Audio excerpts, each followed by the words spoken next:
Let's have a look at the solutions to this year's 2019 mid-year exam. So question 1. Key to this one was to get them both in a base of 2. So the 8 becomes 2 to the power of 3, the 4 becomes 2 to the power of 2. Then you expand the brackets in both cases. Then you've got 2 to the power of and 2 to the power of left and right. You can drop the 2's. It becomes an equation there. If you solve the equation, you get -1 on 13. Next one, find the function g of f of x. So that involved putting f of x, which is log x cubed base e, into g of x. So straight substitution there. You put that there where I'm circling the cursor now, in for x. So that's the first step. And then you've got to find g of f of 1. So you put a 1 in there for the x, and you get log 1 to the base e, which is 0. 2 minus 0 is 2. Next question, you had to solve g of f of x equals a third. So you can see I've done that there. So I've taken that negative log expression to the right and made it positive. I've taken the third over the other side. 2 minus a third is 5/3. So 5/3 equals 3 log x base e. And I get that by taking the 3 out the front. And then divide both sides by 3. Then you take it out of log form. And I've done a couple of steps here. I've actually divided by 3 first, so you get 5 on 9, and then I've taken it out of log form. Okay, so e to the power of 5 on 9 equals x. Next one, the coefficient here. Now I've just gone straight to the term. A lot of people started multiplying it all out, and that's fair enough. But the key term you wanted here was this one, which had a coefficient of 10. You had 2x squared cubed. So when you multiply those two together, you get 80x cubed. When you square that, you get 9. -3 squared is 9 over x squared. So you get, when you cancel the x's here, you get x to the power of 4 because you get x to the power of 6 on top, x squared on the bottom. When you subtract the indices, you get x to the power of 4. Okay, and the coefficient is 80 times 9. So 720 x to the power of 4. So the coefficient is 720. Equation here, just about everyone did this pretty well. Obviously, a shift of 2 places to the right and 4 places down. Then you substitute in the point that you're given there, 3, -3 on 5, -3.5. Work your way through it, and y equaled 0.5. Some people did other variations of that were also correct. Solve for x here. Okay, so the way I did it here, it's probably an easier way, but anyway. So I first of all made that x squared, so I took that 2 and put it there. So log x squared to the base 3. Then I used my log rule there. Subtract 2 logs with the same base, you're dividing. So that becomes log x squared over 7x base 3 equals 1. Then take it out of log form. You get 3 equals x squared on 7x. Multiply by 7x, you get 21x equals x squared. Make a quadratic out of it by bringing the 21x to the other side. Factorise, and your solution there is 21 because 0 can't be a solution there. You can't have a 0 and a log expression there. Domain of this graph. So x was, this is a truncus. Let's move 3 places to the right and half units down. So you can imagine there, because the truncus goes up like that and like that, you can imagine that it's always going to be above the horizontal asymptote, which is -1/2. And it's going to be everywhere except for the vertical asymptote, which is going to be at 3 because it's been moved across 3. So there's the 2 answers there.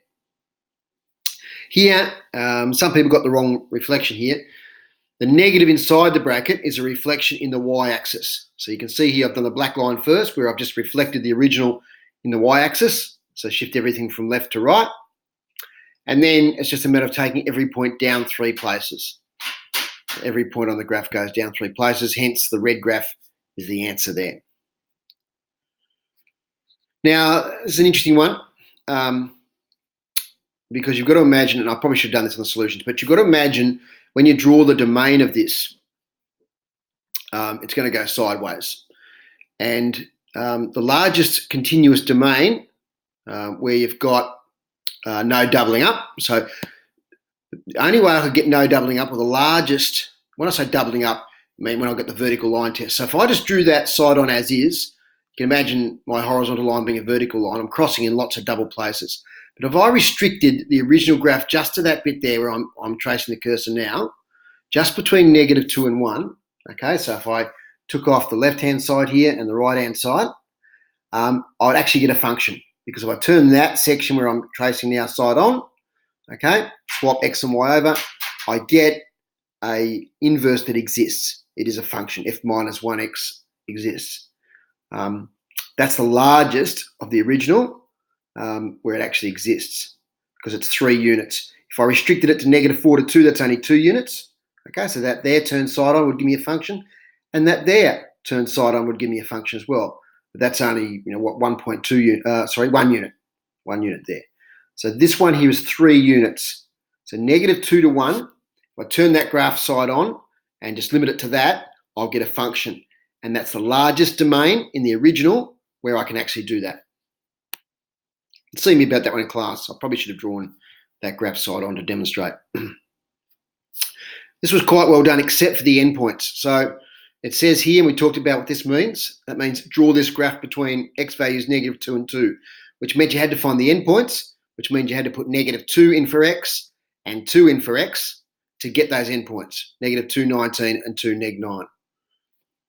Most people sort of got the other points on the graph, the y-intercept and the point of inflection. Point of inflection you just get from the equation. Okay, so it's going to be 1 minus 8. This one here, I suppose the biggest fault here was people not being able to multiply 7 by 15. And if you could do that, it was quite a straightforward question. Biggest problem here was some people not being able to get the missing side as 8. It's actually a Pythagorean triad, 8, 15, 17. But that aside, you should have been able to do 17 squared minus 15 squared. And for some of you, in your in your revision for the end of your exam, you're going to have to do long multiplication, because you're going to be faced with things like 17 times 17, 17 squared in the exam. There'll be no sort of avoiding that without a calculator. So, for people to get stuck on that, you're throwing away a couple of marks there, because that was quite an easy question. Once you got the missing side, tan was 8 over 15. Now, you had to be careful, because the angle in question is in the 4th quadrant, and we know that tan is negative in the 4th quadrant. So it wasn't just 8 over 15, it was -8 over 15. So the two skills there were getting the missing side and then nailing the right sign, S-I-G-N, because of what quadrant it was in. It was in the 4th quadrant. Quite a straightforward trig equation here. Take the divide through by 2 and you get -√3 on 2. Basic angle there is pi on 3, but because it's negative, it's in the 3rd and 4th quadrant. That should be a pi, by the way.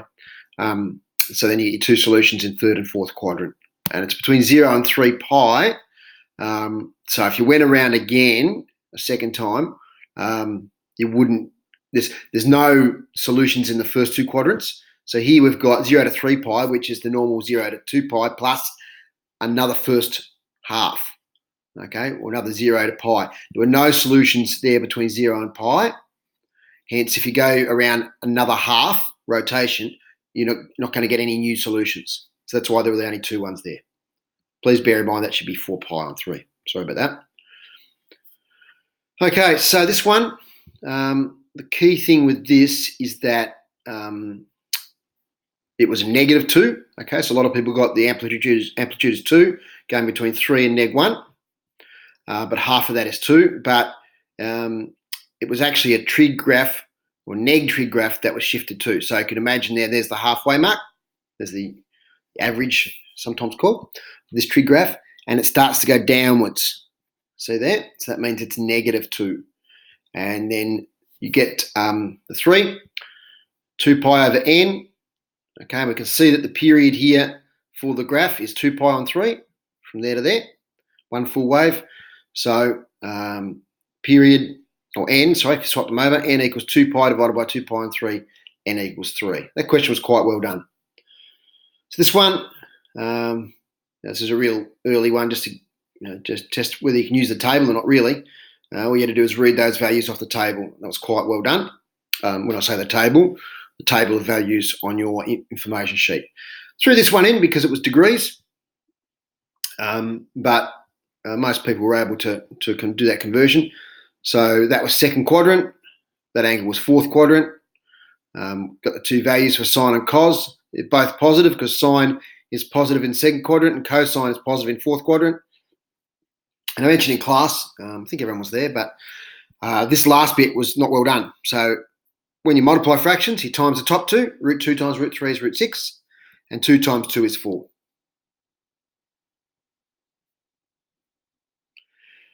Next question. Okay, so the period of this function, 2 pi over n. And if you see there the n, the number in front here of the t is pi, so it's 2 pi over pi, so that's just 2. Amplitude is 3. Okay, you just get that from reading it off the graph. It's fairly straightforward. And also you get it from, you get it from the 3 out the front there, it means it's 3. The minimum value, be careful here, of course, because it's a negative, the biggest value a sine value can be is 1, and the smallest one is -1. However, because it's a -3 there, you're looking for where it's -1 here, okay? So 6 minus 3 times -1 is 6 plus 3 is 9, okay? So just be aware of that.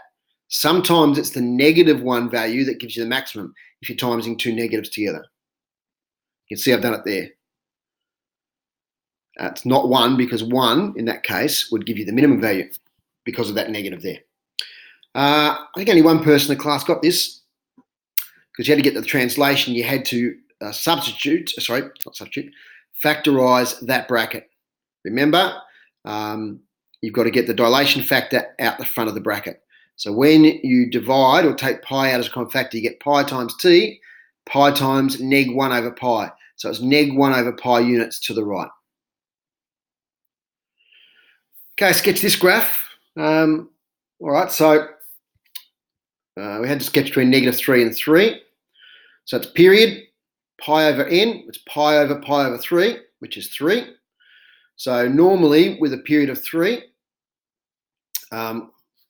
we would have gone from -1.5 to +1.5, but we had a shift to the left a half, so that took that asymptote to -1, that asymptote to 1. Now, as far as intercepts are concerned, well, that intercept normally would have been 0, but it's been shifted across 0.5 units. Y-intercept is tricky, but it's the same old thing as usual. To find the y-intercept, you make x equals 0. So pi on 3 times 0 plus a half is pi on 3 times a half is pi on 6. Once you've got 10 pi on 6, you just read it off the table, which is root 3 on 3. It's a tricky question, but probably one of those ones where if you got it wrong and you look at the answer, you think, oh, it's not, I could have got that. But surprising number of people couldn't nail that tan graph. Okay, so amplitude. Identify which of the following features are correct or incorrect in this graph. So in an exam, the student was asked to sketch this graph in that domain. So the amplitude needed to be 4, and it was. The period, so it's pi on 6 there. So the period, the amplitude is incorrect, because it's going from 4 to 0. If the amplitude is 4, you should be going from 4 to -4, okay? So, that's actually only got an amplitude of 2, so I beg your pardon, go back a step. That's why that was incorrect. So the period, 2 pi over pi on 6, okay? So that means if you've got 2 pi over pi on 6, that gives you a period of 12, and you do get a period of 12 there, so that's correct. Vertical translation, so the amplitude was 4. So, for their graph, they have moved it up 2, even though they've got the wrong amplitude. So the vertical translation was correct, even though they draw the incorrect amplitude there. And the phase shift, they had to move it 5 places to the right, and they've done that correctly. Let's pick a point here. So it's a sine graph. They've done that incorrectly. Yeah, they haven't shifted it 5 places to the right at all. So that was incorrect. So vertical translation was correct, period was correct, amplitude and phase shift were incorrect. Okay, solve this equation. So you divide through by 2 to start with. And then the basic angle was pi on 6. Then you look for, it goes 0 to 4 pi, so we're going around a couple of times. And we're going to be adding pi on 3 at the end, so we need to be sort of careful of that. So it's first quadrant, so pi on 6 and pi minus pi on 6. And